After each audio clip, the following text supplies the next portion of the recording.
So I'm going to call the meeting to order. This is the Minnetrista City Council work session for May 16th. Present this evening are myself, I'm the mayor. Council members are Pam Mortensen, John Chumperlin, Ann McGregor, Kathleen Refkin. And staff present is Allison Fauski, our city engineer. Director of Administration is Ali Palfus, Public Works Superintendent Gary Peters, Don Motzko, our city clerk, and Jasper Kruger, our city administrator, and Brian Grimm, our finance director. We have 3 items on our work session agenda. For discussion, we have compensation study, water infrastructure engineering, and street project and maintenance. So we're going to start with our compensation study discussion. Mr. Jasper. Thank you.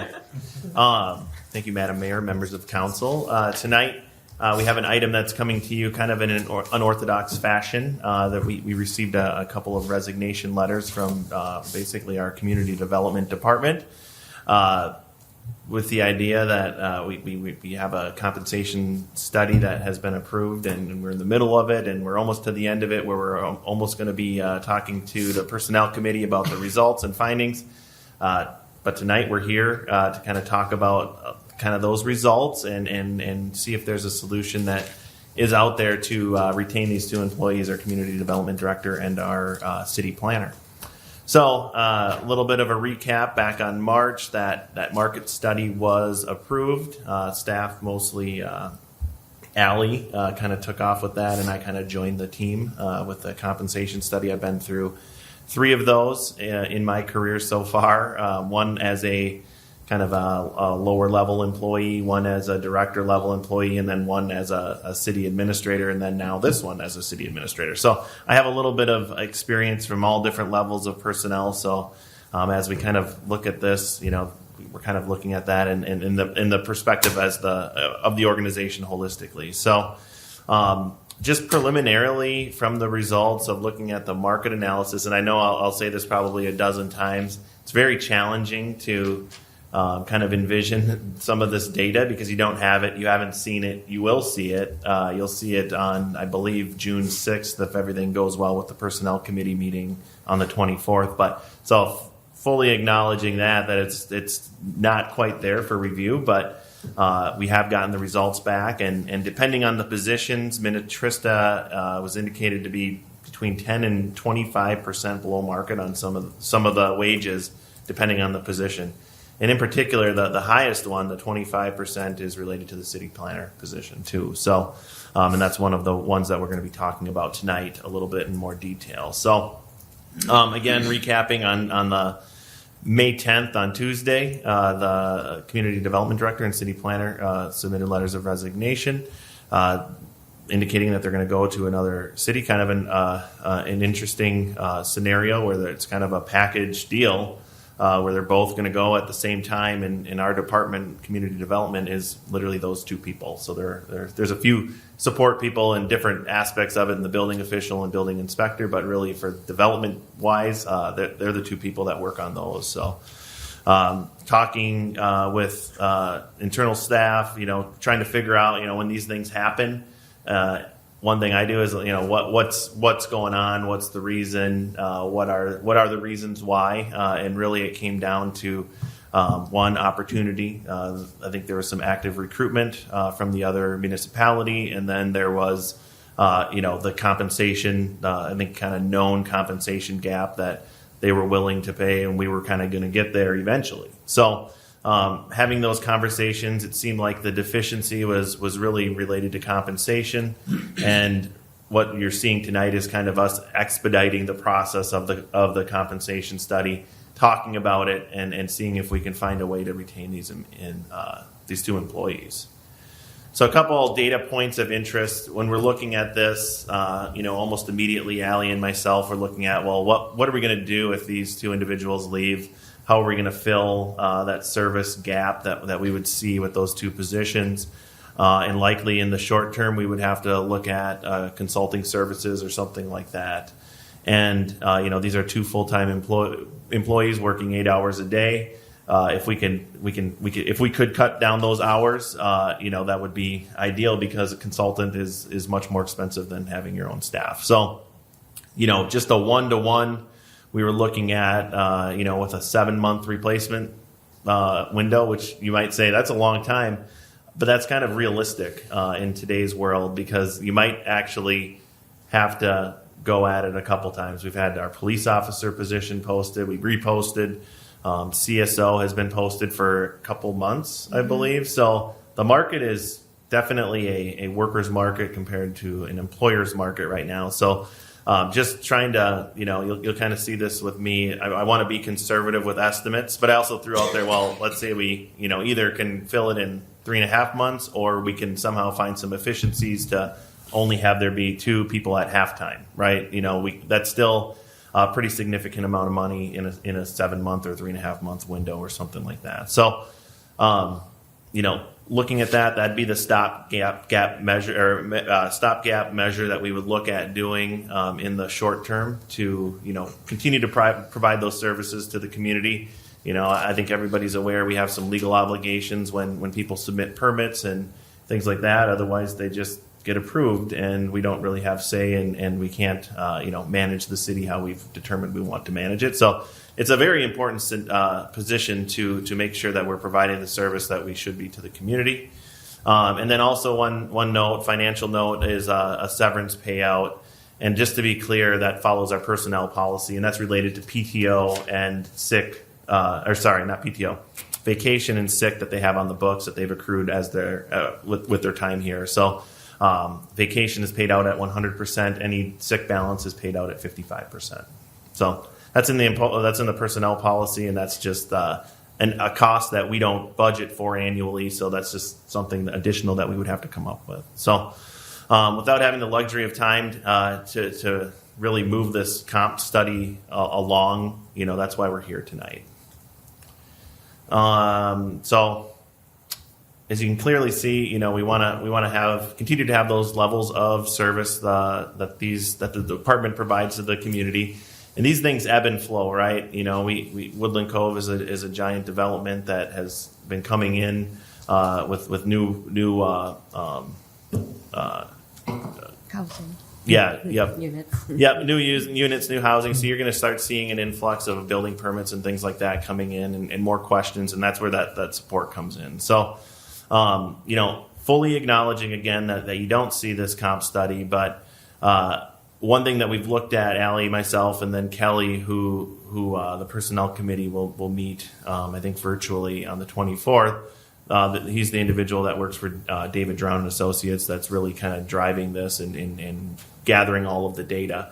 Some of the questions that I received, what's the implementation cost? And this is to talk about if we want to expedite this. I think we had from what I've gathered, a 1/1/2023 projected implementation date. What we're proposing and talking with the personnel committee is potentially moving that up to June 1st, or have it be a June 1st effective date, with, I think, June 6th would be our first meeting in June, and that would be where the full comp plan and pay plan would be evaluated.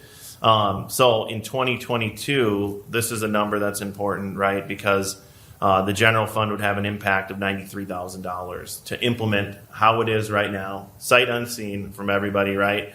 But if it would roll out just kind of almost perfectly the way that it's set up, and it's set up, you'll see it in a more simplistic manner than what we have right now. But to implement it right now, it'd be $93,000 in the general fund, about $22,000 in the various enterprise funds.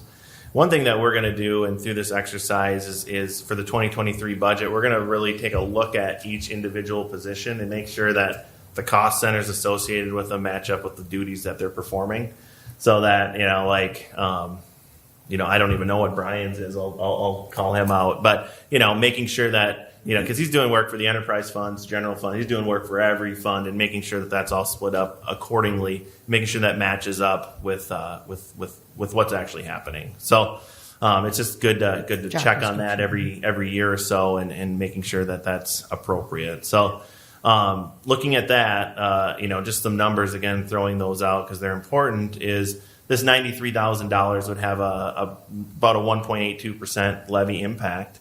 So if you think of that, you roughly have about $51,000 per 1%. So if your levy goes up $51,000, it means your levy goes up 1%, roughly. Keep in mind, I didn't put it in the memo. If you recall your Q1 quarterly report, we're about $30,000 in the black for general fund salaries, just because of the movements with the city administrator and some hiring challenges and things like that. So we're already kind of in the black a little bit, if that helps with the decision-making process with this. So we are showing some surplus there through Q1 at least. And then just again, the enterprise funds, not much there, $22,000, and that's spread between the stormwater, water, sanitary, sewer, and cable funds. And then also of note, and you'll see it tonight during the audit presentation, we have a fund balance policy here of somewhere between 40 minimum, 40 to 50%. You'll see we're at about a 59%. And you guys have done some work and done some deficit spending, at least in 2021, and you'll see that in the audit as well, to kind of get that fund balance down a little bit. It's a very healthy fund balance, and it's a good place to be. And the ARPA funds and the CARES Act money, that definitely helped out to try to get to that position where we're at right now. So I'd say, my analysis is the fund balance of Minnetrista is pretty good. So what we're looking at is recommended course of action. Personnel committee met on Friday, or was it Thursday? Thursday. Met on Thursday. Kind of went through this whole spiel of all this data, what's happening, and the recommendation from the group was to proceed. We have a couple of resolutions that could be added to the agenda tonight. That would one, promote the city planner to senior city planner with a salary adjustment, and then the community development director would receive a salary adjustment from their current pay. So those things are ready to go if we choose to get the direction from tonight to move forward with that. It's essential if we want to retain them that we do take action tonight. I don't like to put pressure. I don't like pressure on myself or pressure on city council to make decisions, because sometimes we need to take our time. But quite literally, if we don't, they're just they have offers on the table to move on. They would move on. So I just want to make sure that that's clear. So what those resolutions would read in detail is we would promote the city planner to a senior city planner with an annual salary of $91,182.62. effective June 1, 2022. That number, it's not a round number, and that's because it fits in with the pay plan that you guys, again, haven't seen yet. And then the second resolution would be to adjust the salary of the community development director to $126,607.34, effective June 1. Again, not a round number, fits in with the pay plan. And I want to just make sure there's an emphasis that these numbers with the senior city planner and the community development director, they fit within the grades of the proposed pay plan that you'll see. And I think they fall into a grade 7 out of 10 for at least the community development director. I know Allie has this probably pulled up already. And then Yes. the city planner one would fall into a grade 3. You're talking steps. Steps, sorry. Yep, so grade Sorry. 10 for community development director and grade 8 for senior planner. Yep, and then step 7 for community development, Correct. step 3 for planner, Correct. senior planner. So Yep. what that means is there's basically, if we adopt the plan, there'd be 3 years of growth for the community development director and up to 7 for the senior planner. And then what the other direction would be from this group that's recommended is to expedite the review of the updated market study and pay plan to occur at that June 6th, 2022 work session. And then at that regular meeting, if it's recommended for approval, we could evaluate that approval that night, and then implement on June 1st, 2022. One of the things that the personnel committee, some staff brought up was just equity amongst staff, right? Because that's a big deal. And having an implementation date of the same date for both of these, even though they'd be happening at separate times, is important, right? For internal equity within the organization. So I'm sure there's a lot of questions. But what we're looking for is just consideration, direction to add an item to the agenda tonight, if this group so chooses. And those are queued up, and what they would do is they would retain both the city planner as a city or senior city planner, and then a salary adjustment for the community development director. And Allie's kind of the whiz behind all of the data, so she's got all of that up there. If there's any specific questions or things of that nature, it is a work in progress, and it's almost daily. We're working with Kelly from David Drown, and I will say that it's I've been impressed with them and their responsiveness and just the ability to work through some of these, kind of call it a fire drill last week, to really help us kind of understand what we can do and what's appropriate. So with that, I'll entertain any questions. I know we brought Brian in. He's part of the personnel committee, and Allie's obviously, Right. leading the project. So I'll entertain any questions, and we can have a free-flowing discussion. All right, thank you. Obviously, there's going to be questions.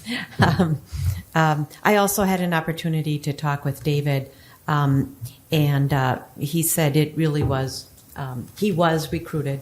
He wasn't looking, and he said he was asked multiple times by this other city to join their staff, and he said it really was. It just came down to money. The offer that they were making him was substantial. So, and same with Nick. Both of them said they loved working here. They liked the atmosphere. They liked staff. They liked council. It really just came down to money. The other thing, when we looked at a compensation study, this was a number of years ago. This was through Gamache. David Gamache, was it? George Gamache. George, thank you. And he said usually employees, and you might know this because you were in the corporate world, usually employees won't move for a small amount. I thought he said it was somewhere less than 10,000 or something like that, or 10%, but they will move for a bigger amount. And so I think what this study, and we can get some data here too tonight, what other cities are paying their community development directors, I think it shows that we're underpaying them right now just because of the market, the way the market is today. So. Can we go? Okay. Jasper and I were on the phone for a long time this morning. And probably the most poignant point that he made to me was that this same position in LeSueur has not been filled for 11 months. Well, which is a big deal. We talked, and I asked all my questions, and some of them I'll put on the record tonight for anybody listening. And then I pretty much got there. But here's my question that was just brought up by what you were saying. What's to say that the city that has offered them the jobs won't come back with a counter that's greater than this? they might. They might. We don't know. And then what are we going to do? But so my understanding from what David told me, he says they made an offer, he said no. They made another offer, he said no.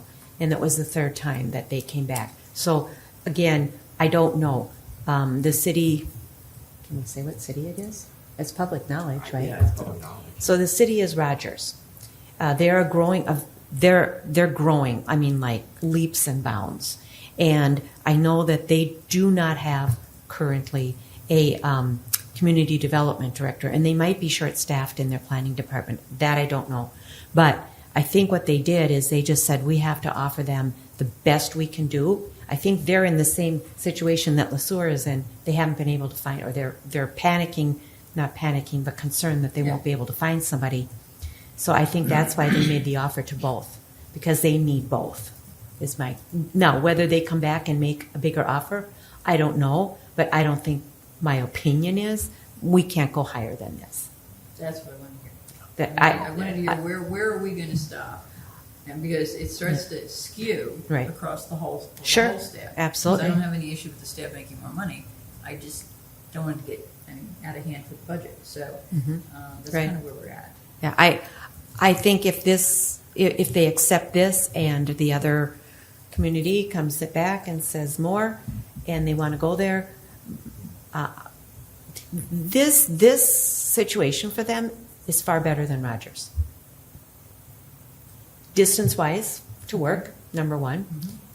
They know the community, they know staff, they know the council, they like it here. So my guess would be it might take quite a bit more for Rogers, maybe another 10 grand. I don't know. But if they do and they leave, that's it. I mean, we can't keep going back to the table. From my perspective, I think they just want to feel like they're in the ballpark compensated reasonably, and they do really want to stay here genuinely. I've picked up on from talking That's to helpful. them. Right. And they Right. they definitely do. I spoke with David, and he said they talked themselves into it pretty hard leaving.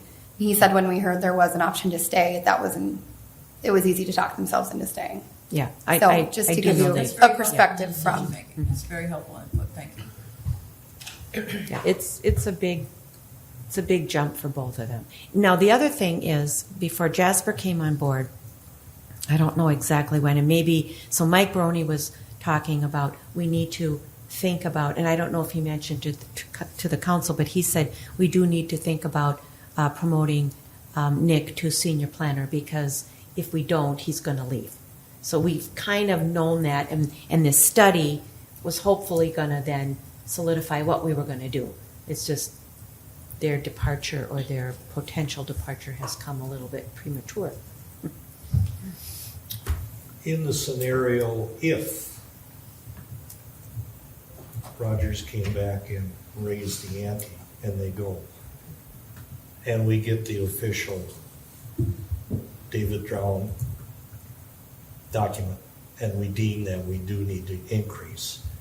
So we would be back to analyzing each position and making it effective January 1. Correct? Well, I think If we no longer are under the gun, I guess is the way I look at it. And I recognize if we did 2 of them on June 1, yes, right. right, you need to keep them in step. I- But if we don't have to do it June 1, would we go back to January 1? I would recommend no, because I know other employees, key employees, are looking. And I think certain key employees that are very, very valuable and needed. So again, when we're looking at these bigger gaps, I think we need to act sooner than later, because we don't want those key positions to be vacant for any length of time, and they could potentially take a long time. I'd even add, even independent of if anyone is looking. I'm not looking myself, so I'll put that on there.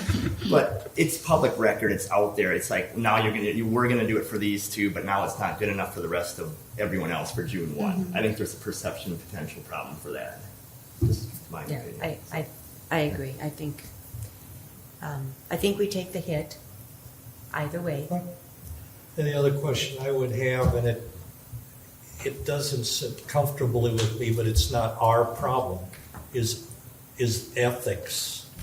Is what did they agree with Rogers? Does Rogers know that right up until the last day they can back out?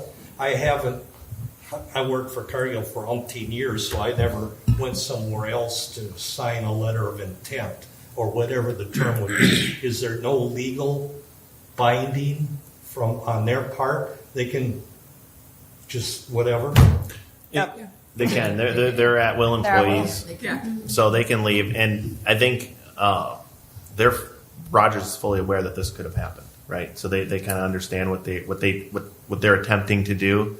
I think they could anticipate what our reaction could be. So it's not out of the realm that they're anticipating this right now happening. So it's unorthodox, right? It doesn't happen like this very frequently, really at all. I've never heard of it. Yeah, I haven't either. I've never had basically a whole department try to leave, right? So that's also unorthodox all at once. So it's kind of an interesting thing to evaluate, but Rogers, I think, is fully anticipating we're going to have this conversation.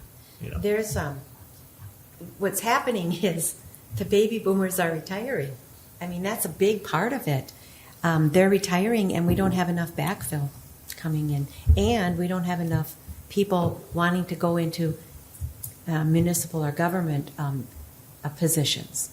So it's a big problem, but it's also a problem out in the I call it the real world, the other part, private business, it's a real problem. Well, the market crash continues. We won't have to worry about it. The baby boomers will be back to work. This one won't. I might. Cargill's hiring, John. Yeah, they are. Okay. Are we going to need a city planner then? No, we would not. So this would fill in that position. We wouldn't need to backfill that city planner. It'd be a replacement. We might look at in 2023 potentially some internship placement, things like that. Kind of bounce some ideas as far as the planning department goes to, maybe get some people acquainted with Minnetrista if there ever is a need, right? Because we're going to be growing as a community. One of the things, and I haven't pitched this yet to the group, is kind of a staffing plan, right? As we grow, what can you expect that we're going to need for staffing? And, that department is one of the most important departments that we have. It's going to grow. So making sure that, we have partnerships with the University of Minnesota where we can get some, people straight out of college, straight out of grad school that can maybe come to Minnetrista and kind of be acquainted with us already. Through an internship program. They're fairly inexpensive, but it really helps us, helps the community development community get to know us a little bit. So I would say not for a little while, but that'll be a conversation I'd like to have with the group as far as just how let's have some thoughtful growth as far as staff goes, because we're going to see the population increase and the service levels are going to need to be maintained. What does that mean, as far as staff goes?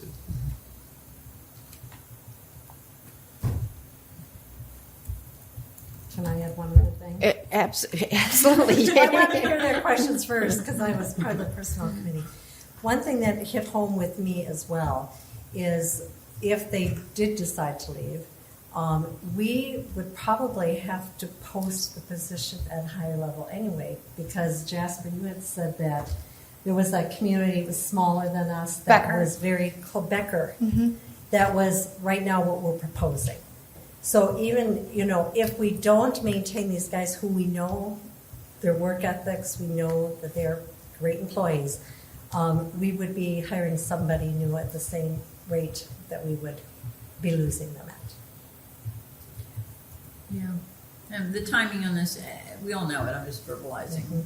The timing and not having seen the study, not having any idea what the actual ranges are from the study or anything else, it's not the best. But this is what we're faced with, and I would agree. They are excellent employees, and so we would like to keep them. Ellie, do you know, do we know what similar communities like Victoria, maybe Sure. Mound, some of those that are also growing community, or not Mound isn't, but Yeah, I can kind of go through. So for Okay. David's position, Mound pays $124, Orono's $113, Victoria's $118, Shorewood is $124, Waconia is $132, and Wayzata is $121. Keep in mind, David's been here for 8 years. more than I that, thought it was longer. longer than He's that. talking in his current position. In his He's current Oh, position. okay. been here Yep. probably 12, 13, I think. Okay. Yep, and then for Nick's new position, we didn't have quite as good of comps, but Carver County pays 88, Andover pays 94, Chan pays 93, Elk River 92, Excelsior 90, Minnetonka 100, Savage 96, St. Louis Park 94. Some communities don't have a senior planner, it's a city planner. So, and he was even 30% below those city planners. So, Okay. just as an idea. So the average for Nick's position in other communities is 94. The average for David in other communities is 118. No, that's helpful. That's very good. That's good information. Yeah, yeah, and this is what you'll see a lot of in Okay. at the next meeting. All right. Very good. And to reiterate Jasper's point, they both fall in the pay plan that we had come up with prior to even getting these resignation notices. We didn't adjust the plan to fit these salaries, if that makes sense. They fit into where the data was telling us they should be paid, which is also helpful to know for you guys. Also based on years of in their position and Correct. so on. Steps. Yep, that's Steps. taken. Steps. Yep, that's taken into consideration Okay. too.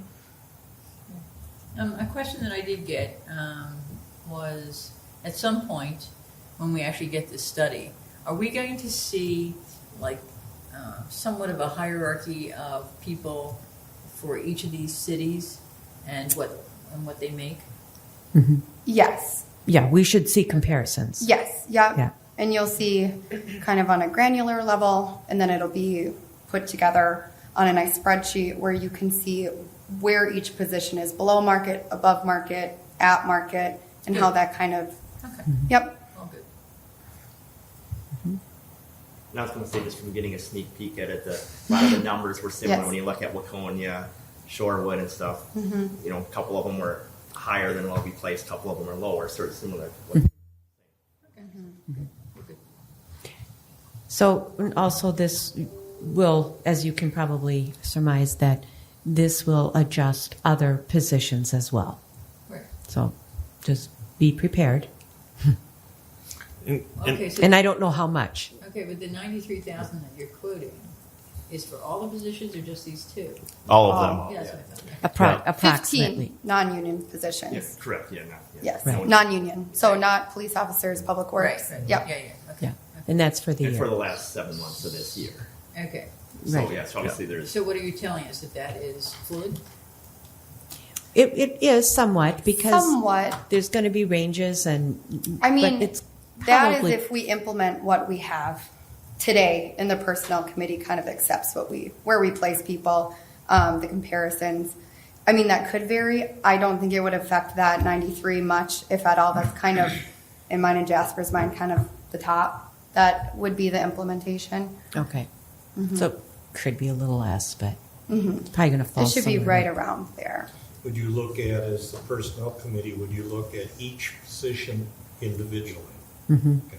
Yeah, because it would also have to be commensurate on their number of years of service too, and in that position. Yep. We Yeah. look at What that. we would do, we'll look at each individual employee. We'll look at the grade that they're supposed to be in, and then where they're placed. There'll be a justification of they had this many years of service prior to being here. They've had this many years of service here. So you'll see some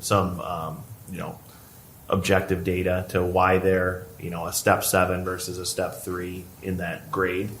And that'll each of the 15 employees will have that kind of summary. And I guess to go off that, there are some positions that are at market, so they won't get as much of an adjustment as others. So that's also taken into account too. It's not like we're doing a flat, 10% across the board or anything like that.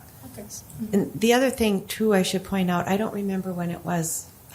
We did a market adjustment. Was it like maybe 6 years? 5, 6 years ago? 15, 16, I want to say. It was, around there. Yeah. So there were we knew, so Chief was one, for instance. We knew that he was way under market. So we did do some adjustments. I thought it was Brian, Chief, maybe even David. There were a few adjustments. And we said, we need to keep a pace with this. But in the last couple of years, it just has outpaced And the everything. adjustments, I think if I remember correctly, were more to at least get into the lower half of the range. It wasn't to Well, go, to get into that range, yeah, to get into right? the range at least, Yeah. but it wasn't to go to the top of the range. No, by any means, no. or even mid to top or whatever. So And even if you look at Paul's, I think currently is still probably on the lower end, just as a for Very much. instance. So it's the market that's driving this, and it's the workforce that's driving it.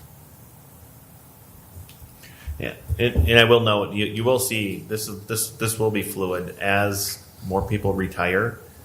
What you found out, right? You're going to pay somebody probably more than that person that retired to fill that same position, right? So you'll see this kind of turnover domino effect, and this is just problematic for municipalities to kind of keep up because you're going to see so much of this turnover.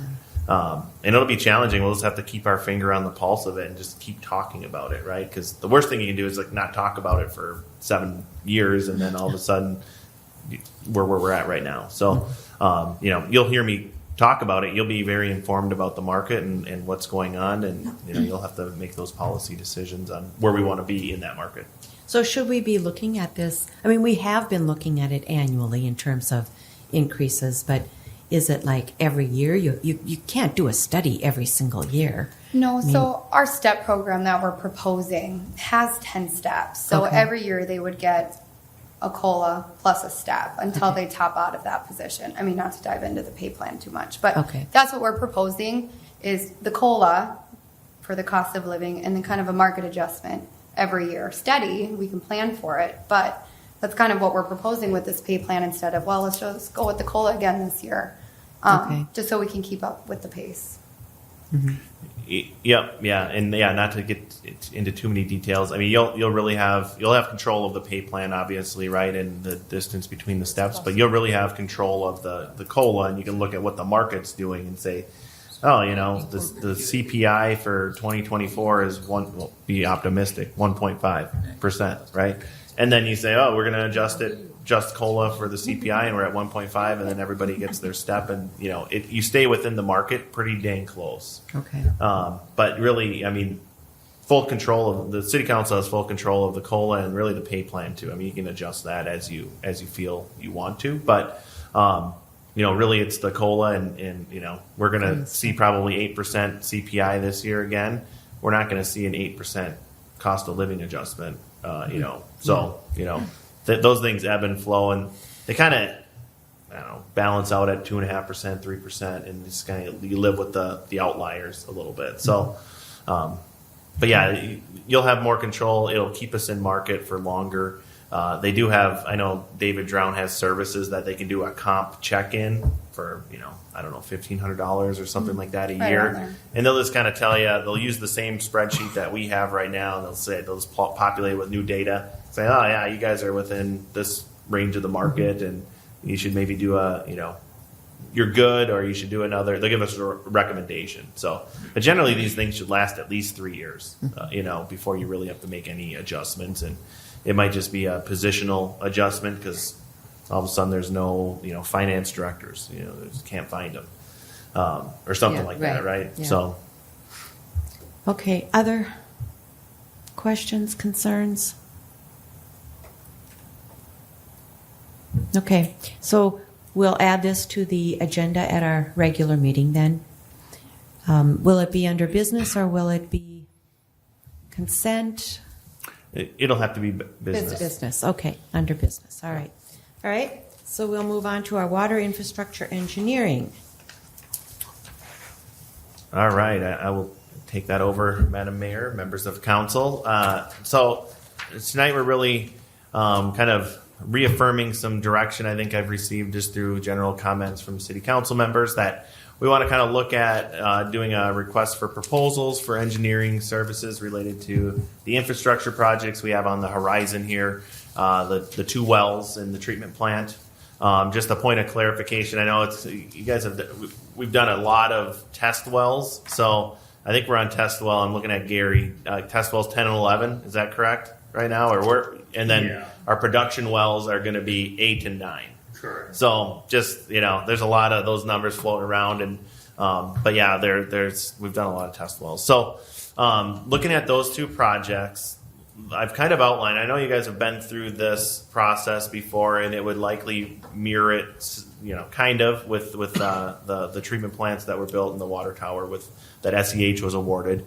But really, the two options that I'm outlining are just to do a request for proposals for the specific well and treatment plant options or projects. And then the second one is to do a request for proposals for those projects, but then just general water infrastructure engineering. Really having a point engineering group that knows our water infrastructure system, that our water model lives with, and that really is helping us guide our decision making over at least the next short term 5 years. And kind of see how it goes, and then if you like them, you like them. If not, it's a contract. You can get out of it at any time if you want to.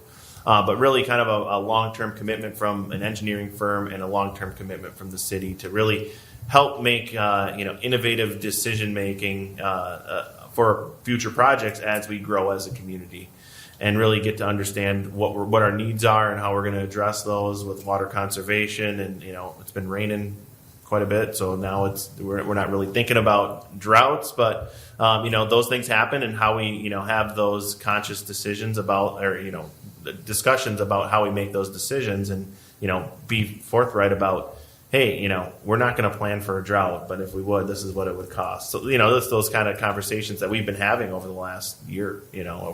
So option one would really be just the project specific one. Option two would be the project specifics with some additional just water engineering infrastructure consultant services for a 5-year period. So the timeline for this, really, we're looking at it tonight at the work session, trying to get some direction.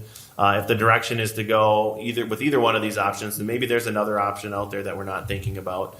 But would be to come to City Council for a review of the RFP language, and then establish an ad hoc review committee. So a committee of maybe a couple council members that would do the initial vetting of the proposals, and then that group would then make a recommendation for maybe 2 or 3 engineering firms to come and present at a city council meeting, where then a decision would be made on the process. So looking at June 6th for that action, and then that July 5th through the 13th, that group would then evaluate the RFPs.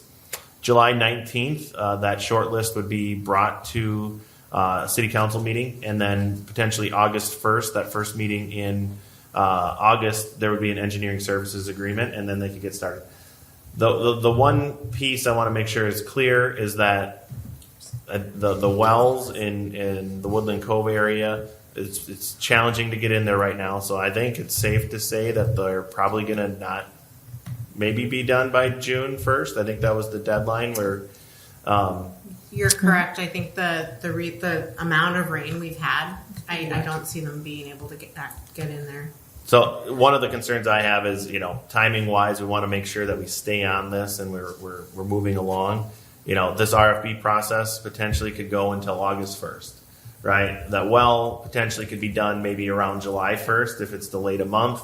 So we're really talking about a 1-month window where we're kind of in limbo waiting to figure out what's going to happen. And maybe that's enough time and it matches up well with the project if it's delayed. So I just want to be clear on that the process does have a little wiggle room if we want to expedite it, have a shorter, maybe a 2-week window where we're collecting proposals. That might limit the number of people that we would get. That 1 month is generally accepted, and it's enough time for us to solicit to potential vendors and get those and gather those proposals. So there is a little wiggle room, but I want to make sure it's clear that we're looking at an August 1st date, and there's probably another month where they need to kind of get an understanding of what's going on, if it's an outside firm. So want to make sure the timeline's clear and that there aren't any surprises there. One of the things we need to know, though, is, okay, you're saying, so for instance, if we were to select a candidate and approve something on August 1st,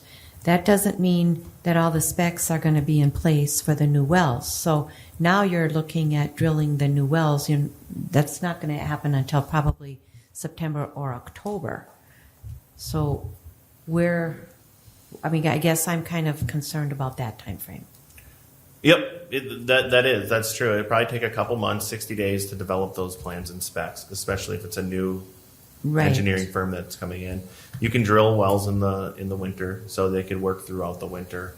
And realistically, aren't we looking at having these wells online probably for 2023, unless I'm missing something? So I don't think this timeline throws anything off that bad. We're not going to have. Even if they're in October, we're pretty much past the. Well, the only thing, no. The timing is because we have to know that those wells are going in a specific place. And then once we know that place, so we're hoping this test well, then we can start planning for the treatment plant.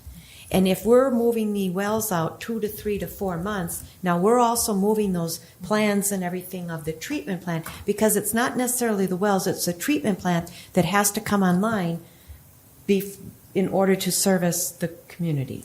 It's the treatment plant that I'm concerned about. But the wells have to come first so we know where the treatment plant goes.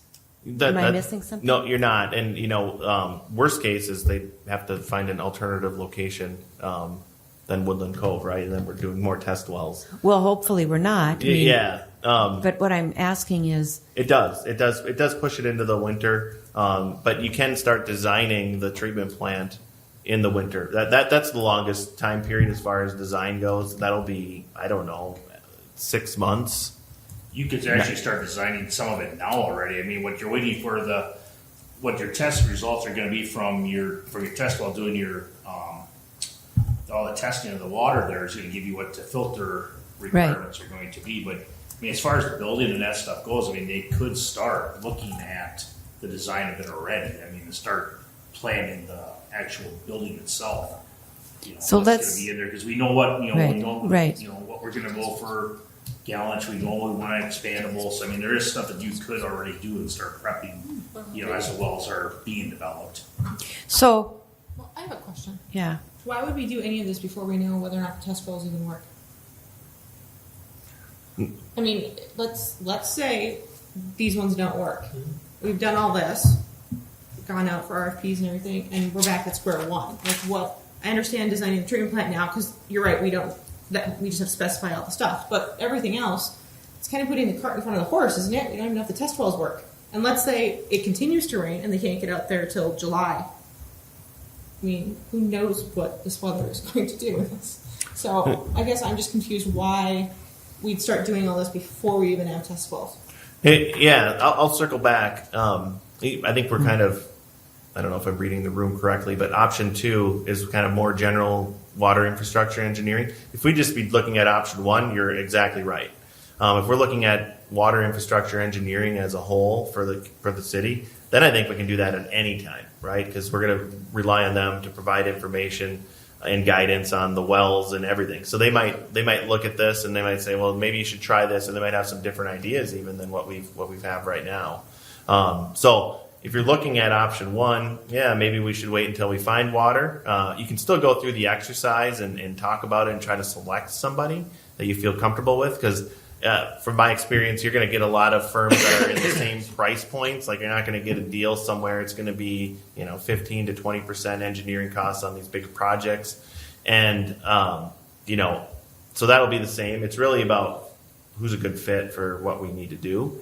And if that well project gets pushed out a little bit, you'll still have. There's no harm in going through the process, right? Because you're not going to start, paying them to engineer this thing that they're not even doing yet because they can't do it. But you've selected who's going to do it, so they can when that time comes. If we're going down option 2 to the more general water infrastructure engineering, I think you can do that at any time as well too, just to kind of secure that group. So, Well, I think maybe though it might be good to start an RFP process if we want to go out for RFPs. It might be okay to go out now, even though we don't know for sure that the wells are going to be. At least we'd know which firm we're going with for the engineering. Otherwise, if we wait until the test wells, that's to your point, we don't even know if it's going to be July 1st. Maybe it's August 1st. If we wait till August 1st, now, then we go out for RFPs. As you can see by this timeline, now we're looking at probably October or November before we get an engineering firm online to start designing the plant. Bless you. I mean, I personally like the idea, and obviously it's council to discuss, but the option 2 to have someone in place for because some of us have been through that. We went through WSB, Bolton, and Mink, and SEH all on the same projects, and that was a pretty tough transition. It'd be nice just to, I'll leave it at that, I guess. But it'd be nice to just have someone for the next 3, 4, 5 years or whatever to say you're going to be doing. You're a water infrastructure. Water. And there is even other firms. I mean, SEH and WSB do fine, but there's firms, I think me and Jasper have talked, that maybe specialize a little more in water. Maybe they're not as much municipal engineers, but they're more specialized in water type projects, and whether they throw the hat in the ring or not, I guess that's up to them, I guess. Mm-hmm. Yeah, and I'd actually like to see that. I'd like to know what's available, what kind of knowledge is available, and see if we get the best we can get. And I take it that option 1 is staying with WSB, and option 2 is just seeing if there's more knowledge out there. Is that what we're saying? I'd say no. I think that the 2 options would have very similar paths. It'd just be different scopes. You'd have a more of a general engineering kind of concept with the second one, where the first one would just be strictly project basis, which I think you're used to with the SEH RFP that you went through in 20. The SEH one was just the water treatment plants, the water main, and the water tower, and then it ends. Where this would be for a period of time. So maybe there's even something else in years 4 and 5 that come up that they start working on for us, not just 2 or 3 designated projects. What would be the advantage of that versus just doing project specific? There'd be clear defined boundaries about who's working on what. Right now there's a lot of cooks in the kitchen. We got WSB, we got SEH providing some water guidance. So there's a little bit of that going on. There's history with that, so I understand that. But you just have clear defined boundaries of who's working on what. Okay. WSB is our city engineer. They're working on the street projects. That scope, and then not saying that WSB will likely submit a proposal for the could be the WSB for both of them, but you'd have clear boundaries as far as who's working on what if there were 2 different firms. So that would be beneficial from a staff standpoint, because there'd be a point person, that's really working on that, and then there's clear boundaries. So Okay. that would be helpful. Okay. So, Kathleen, Options 2 is fine. I mean, are you okay going forward now? I mean, Yes. Yeah. okay. John? Option 2. Okay. I'm fine with that.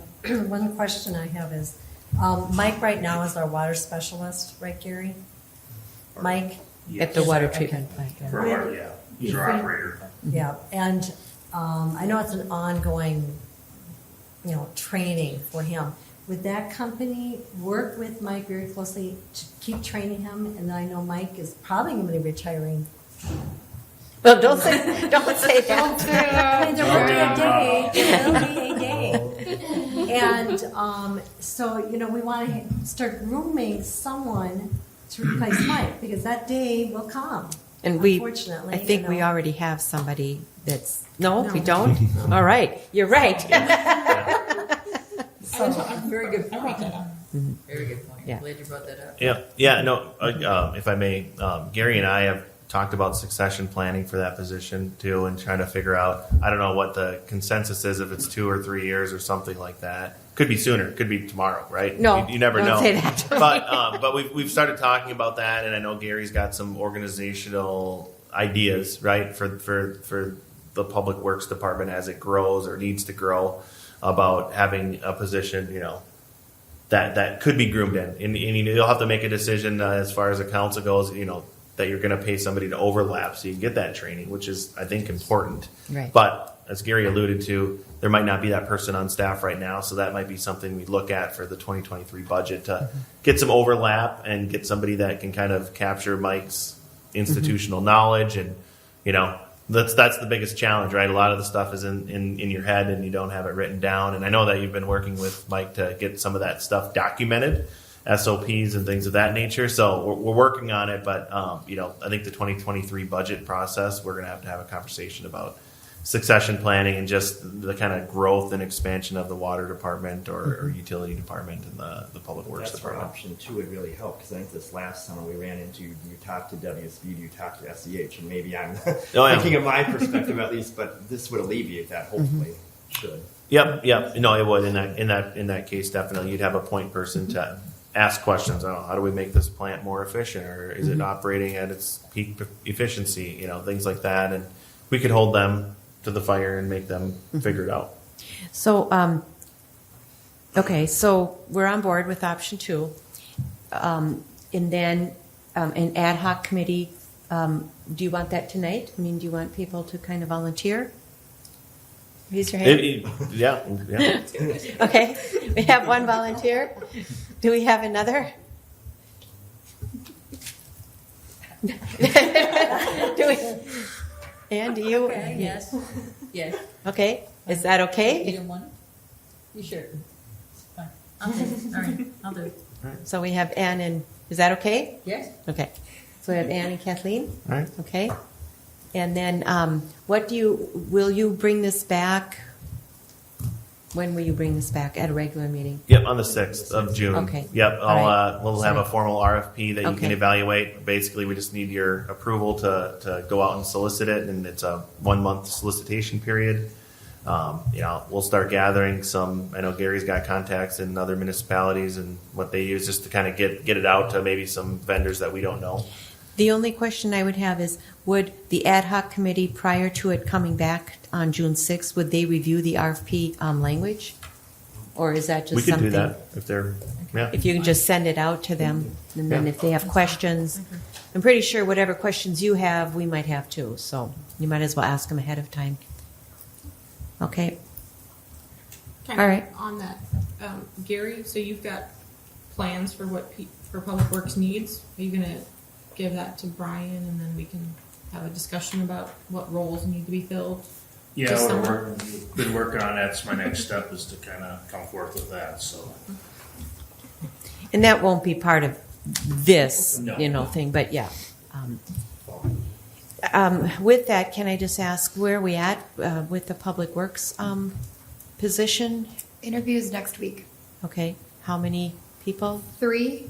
I Oh. would say they're all pretty promising. We have a Okay. good feeling about it. Okay. And would any of them have any background in water? treatment Yes. plant? two, actually, I think I know 2 do it for sure. Yeah, yeah. Okay, so that's good. All right. All right. Anything else then on that subject? Questions, comments? All right. Then we'll move on to our street capital improvement and maintenance planning discussion. All right, Madam Mayor, members of City Council. This is kind of a affirmation of kind of some side conversations that we had, some main conversations at meetings about just kind of taking a look at the way we address street maintenance and street projects in Minnetrista and how we really convey that information to the public and use it as a tool to help educate people. Really, is kind of what I came up with. And it's not just me; it's working with Allison and Gary on this quite a bit. And really, what I did, I kind of took a holistic look at what we have done here. And we have a lot of the tools and we have a lot of the data. We have the PCI and we have a very robust and detailed spreadsheet at the moment of what the needs are in the community for basically every street. But really what I found one of the, I don't know, I call it deficiencies or one of the challenges was like understanding what that is, right? Because personally, I'm a visual person and I need to look at a map. I want to look at a map and I want to see what's all going on. And I think that's for me, and I think a lot of people, it's the easiest way to convey what that message is and what the plan is. And, so that's one of the pieces that you'll see in this proposal is really, I think we have the data. I think we've done a really nice job of gathering that data and collecting the right data. It's just really how do we package it and communicate that with the public. And that's really what this is. So looking at this, and this will aid in all the conversations we have about budget planning and what streets we're going to do. And, do we have corings done? Do we have all the prep work done for these streets? And really we'll be able to look at it holistically because one of the metrics that I don't know if we've looked at in detail here that I know Gary really prioritizes is the year that streets are built, right? Because there's a pretty established regression line of, you build a street, you should do this on this period of time, then you should do it for maintenance, and then eventually you're going to have a project in 12 to 15 years. And, really where are we at? Where do we have projects that we need to get done? And really just look at it at that. And then kind of use the PCI as a secondary confirmation or maybe flag it or ask a question. Because really a lot of them fall into line with the regression of the age. And one of the things that I've noticed, and Gary and Allison have brought it up to my attention, is we have a lot of roads that are in that window of potentially needing a mill and overlay that aren't even on the 10-year plan right now. Just mostly, I think, from what I've gathered, just they're cost prohibitive, right? It's just so expensive to do this. So we're prioritizing the really, really bad roads. Maybe this whole system will help us, help everybody understand really where we're at, like snapshot of the city. Because, one of the things that is in the back of our mind is, well, we're prioritizing the really, really bad roads. we're getting those done, but maybe we're missing a window for some of these roads that could be saved and follow that normal regression and repair schedule, and we can get the most out of them, but we might miss that window because we just don't know, or we're not thinking about or talking about it. That's kind of why we thought next year we would do a lot of mill and overlays. Yep. So that we can get to those streets that are still savable. Yep. No, for sure. And I think, next year, and I dug into it and looking at the kind of, we don't adopt a plan, but really we have kind of a plan, right? We kind of know what area we're going to do. Next year's the Turtle Creek neighborhood, and Gary and I went out and we drove around today and looked at it, and he kind of showed me what was going on out there. And I mean, it needs it. I mean, if we let it go much longer, it's going to go to the point where it's going to be a reclamation. So it'll help me understand. I think it'll help everybody understand if we kind of go through this exercise of kind of consolidating the data, having one area where we store it, and then you could have the option of looking at it on a map with different various layers. Or if you really wanted to look and dig into a spreadsheet, look at a big spreadsheet and pick it apart if you want, and you kind of look at it. So really what's being proposed tonight is basically establishing an online mapping system that easily conveys those road conditions. So the metrics that I've identified, road conditions, so that's PCI, and that's also field verified by our public works engineering staff. PCI can tell you maybe it's at an 85, but you see some raveling or something like that, and it's an 85 on the PCI, but really you got to address something quicker. So I put a lot of emphasis on that field verification piece. So current road conditions, the road condition history. So if you have a PCI, I envision a graph that can kind of show you, oh, PCI is going down. Oh, you did a seal coat or a crack seal, or you did a project, pops back up, and then it starts regressing again. If we capture that PCI data every 3 years, you should have a nice kind of picture of what's going on a single stretch of road anywhere in the city. Year built, last maintenance task or project with the year completed, the next maintenance task or project with the proposed year, comprehensive 3-year project display, so you can see what's the next 3 years look like. 2023, this is pretty solid. This is what we're going to do. 2024, 95% sure we're going to do this. 2025, probably 85% sure we're going to do this. And then looking at the data, you kind of just keep replacing that third year project with what the next year priority is. And then a comprehensive 3-year maintenance display, because that's a big piece too. There's a lot of gravel roads in this community. The gravel roads, they need attention too. They actually cost quite a bit of money to maintain, and we put a lot of gravel into it, a lot of grading, a lot of ditch work. So, looking at those are kind of forgotten at times, right? But they're very important. We have a lot of, I don't even know if, Gary, how many miles of gravel road we have? 20 miles. 20 miles, yeah. I mean, that's a significant amount of mileage that we have to maintain. And then the estimated project cost or maintenance cost. So if we have a mill and overlay in 2024, what's that estimated project cost? That can help people kind of understand maybe what their assessments could be, because that's the next question. When is my road going to get done? And then what's my assessment going to be? Are you going to assess? So, having that information would be very helpful for, a front desk staff like Darcy that can answer the phone, and somebody's got a question. She could pull up a map and say, oh, where do you live? Put in an address. Well, we don't have anything planned for the next 3 years, but if you're interested, the last time you had a project done was 2012, and it was a mill and overlay, stuff like that. I think that would be useful. And then really using that tool and that spreadsheet database, GIS, as a tool to set the budget and just review it annually for financial accuracy. Right now we're in kind of a volatile period of time where supply chains are in question. Material prices are going up faster than they have traditionally. So, understanding what those costs are so we don't kind of overshoot what our financial capabilities are, and understanding that and making sure that we're kind of that per unit price or per square foot price or whatever the unit is for that type of project, we're able to update that annually and kind of feel good about it, about where we're at. So, really, to me, it's not as as bad of a situation as it could be. I think you guys have done a lot of good work to capture a lot of data. It's just really conveying that data to staff, to the public, to the city council in a manner that you can understand it, because it's super complex, right? There's a lot of things going on, a lot of considerations. So, So in order to update this, then every year we would be doing some corings. So right now we have corings, we think, for 3 years, right?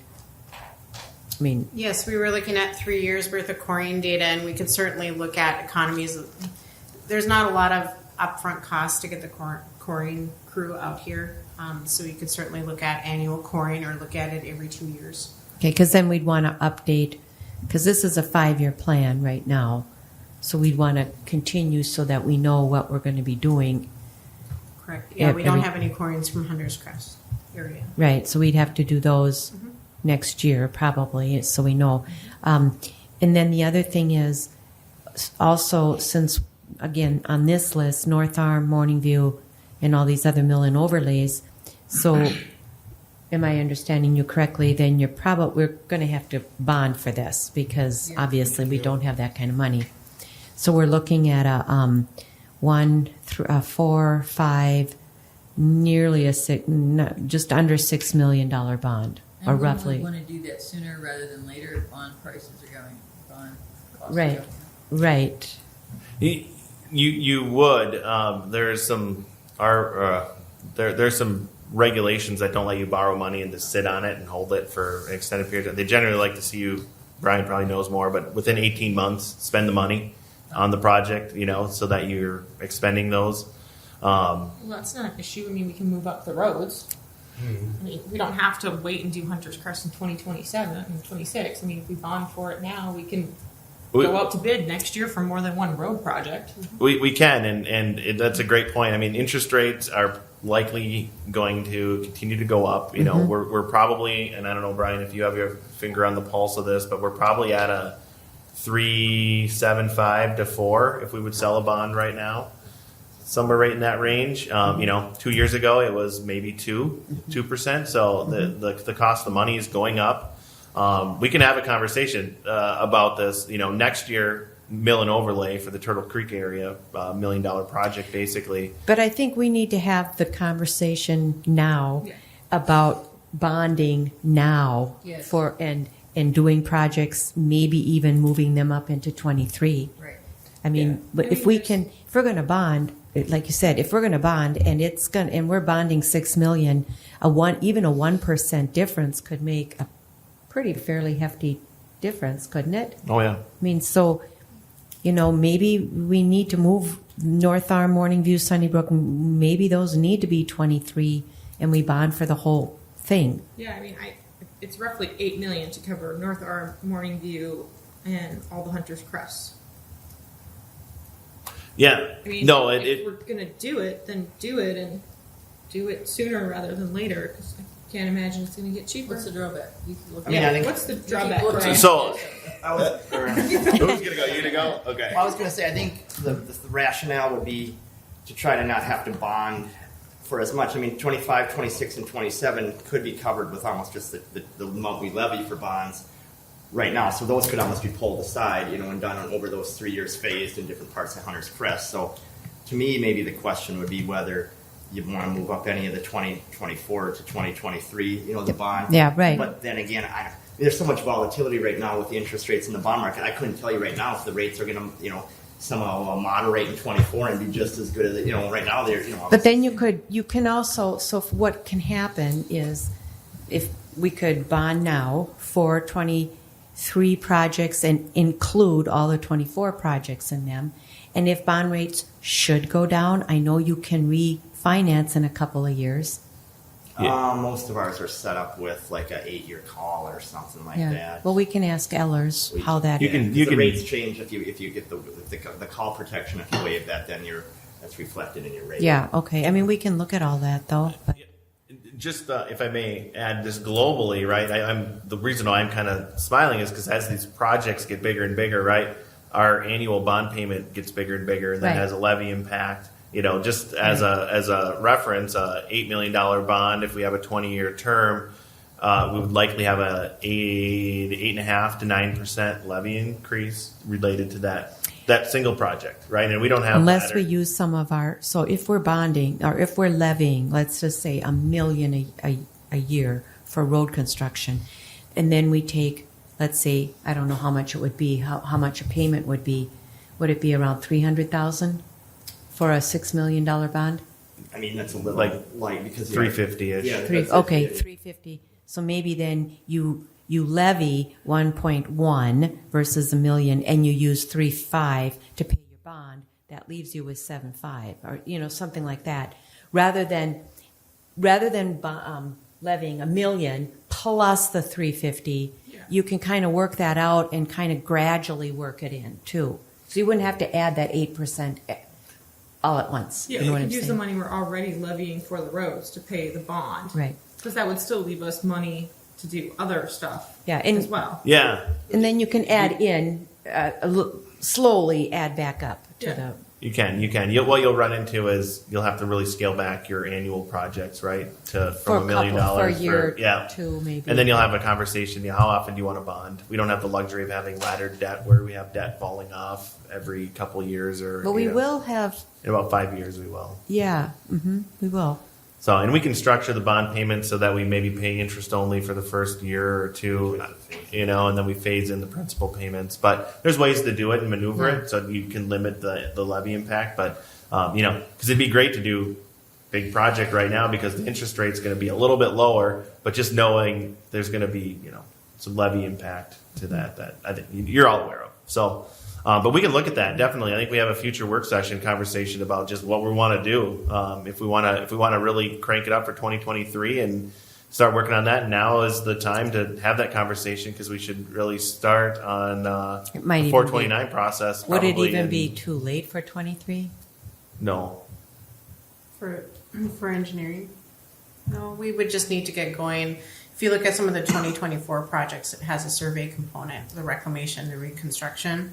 And even on Sunnybrook Circle, we would need to get survey data because of all the small utilities. So that's the time frame that we need to get that before we get plans started. So we would need to get. So that. here's the thing. Let's just say the council were to authorize that, okay? Move forward with plans, specifications, whatever you need to do for that. Even if we didn't do the project in 23, those plans and specifications are still good for 24. Correct. And So- and depending on the time frame too, it could just be gathering the survey data and not even going into plan production. Yeah, but either way, we're going to need that engineering services anyway. So, okay. No, that's good. That's good input, right? Because it kind of changes up the plan quite Yeah. a bit. So we'll Well, I think the interest rates are kind of driving the and we can discussion. have Ellers do a comparison of what they project and what we would currently get, and just what does that do with our total amount of money that we would have to pay, or what our annual bond payment would be, so we can look at that. Would you bring that back at the June 6th? Would Ellers come at the June 6th meeting then?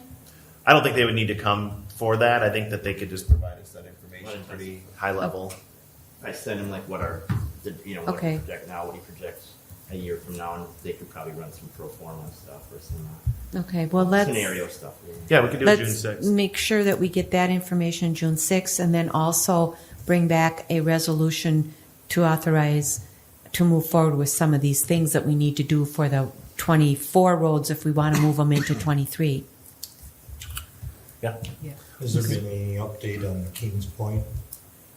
Yeah.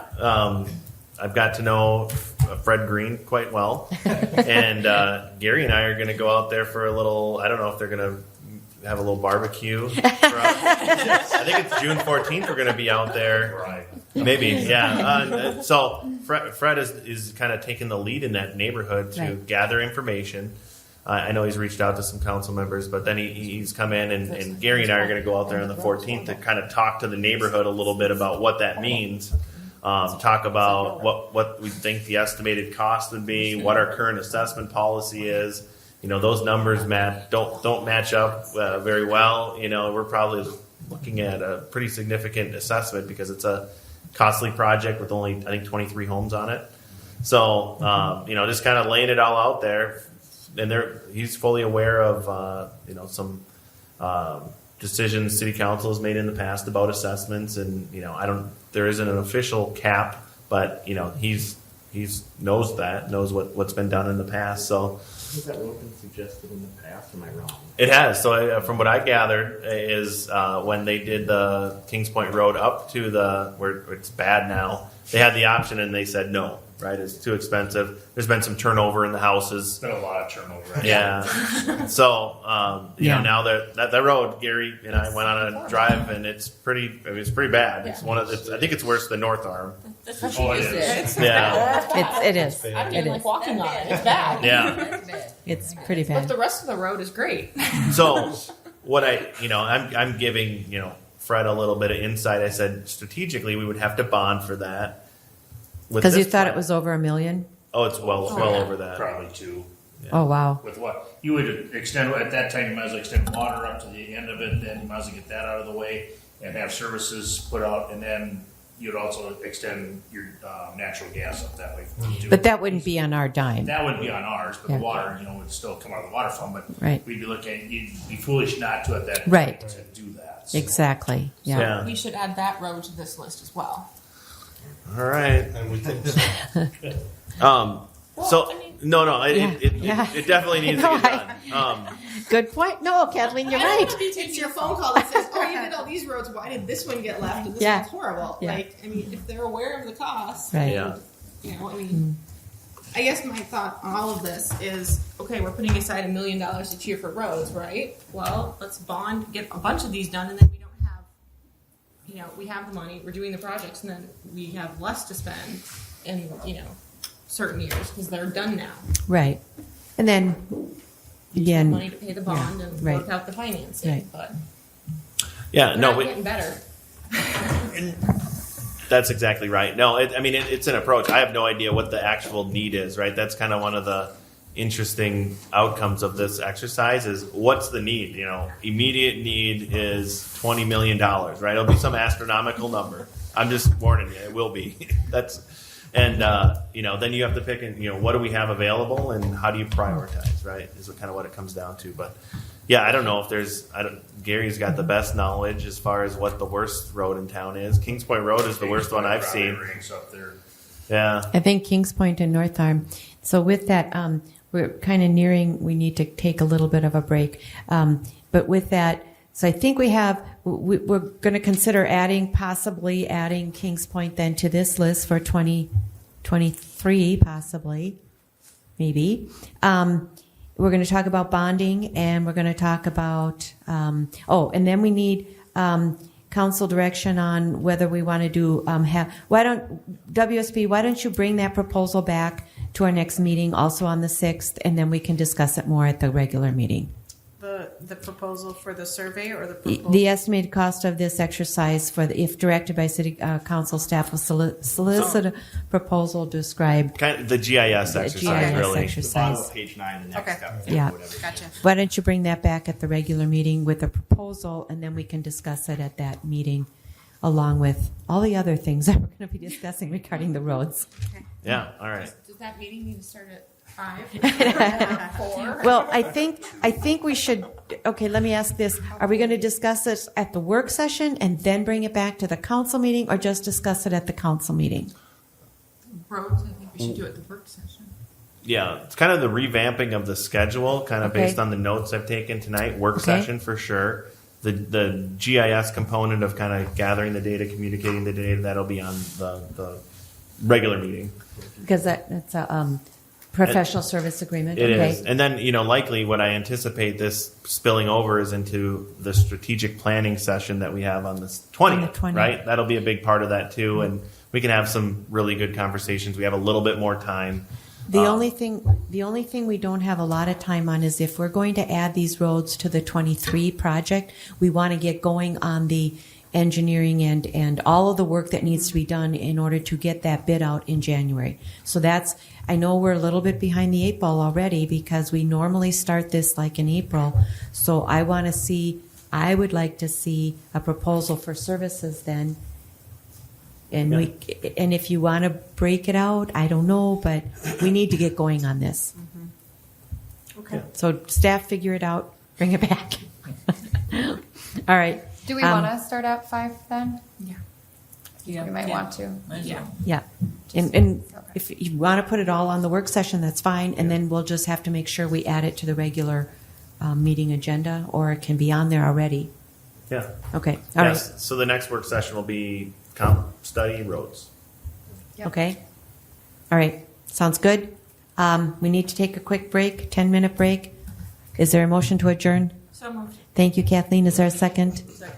Thank you, Ann. All those in favor signify with aye. Aye. Motion passes 5-0. We are adjourned, and we'll be back in 10 minutes.